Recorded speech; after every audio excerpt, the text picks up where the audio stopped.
Disgraced Andrew breaks cover for first time since title stripping shame. Andrew Mountbatten Windsor has been seen for the first time since he was stripped of his royal titles and told he needs to move out of his Windsor mansion. Royal Lodge shamed. Andrew has been spotted for the first time since he was stripped of all his royal titles and forced out of his Royal Lodge mansion.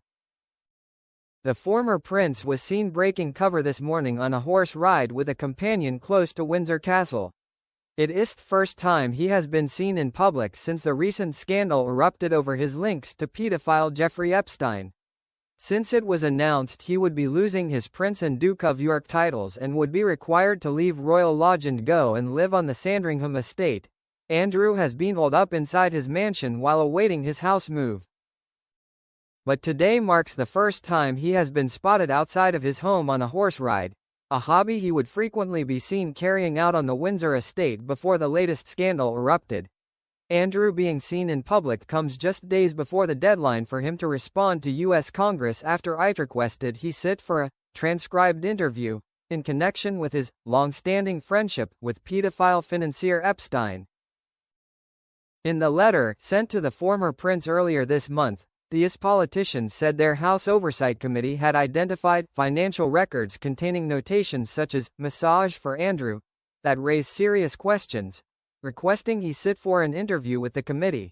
The letter read, "We write to seek your cooperation in the Committee on Oversight and Government Reforms, Committee, investigation into Jeffrey Epstein's sex trafficking operations.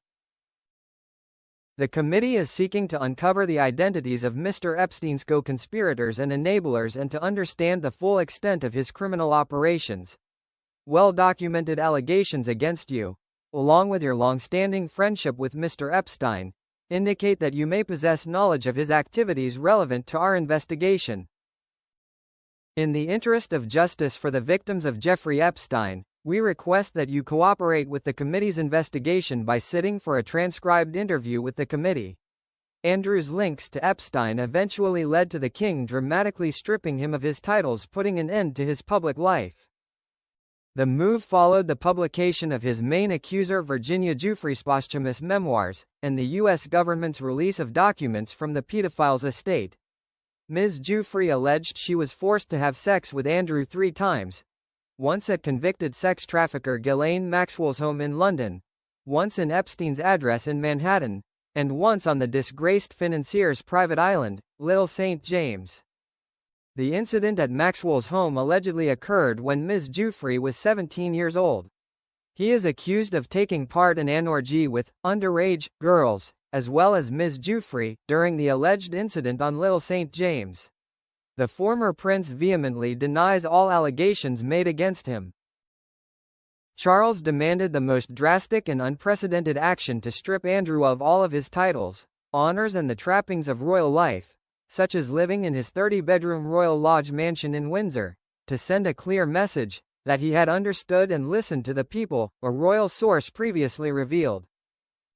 It came after a visit to Staffordshire for an engagement at Lichfield Cathedral earlier this month, saw a man shout at the king asking how long he had known about his Andrew and Epstein, and questioned whether he had asked the police to cover up for his disgraced brother. Meanwhile, the Mirror revealed that Andrew, who proudly defended the Falklands as a helicopter co-pilot, has been wiped from the islands without a trace.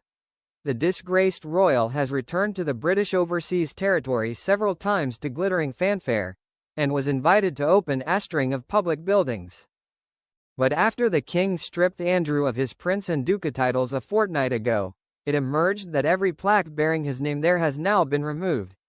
The news will likely come as yet another embarrassing blow for Andrew, who returned as a hero from the 1982 conflict.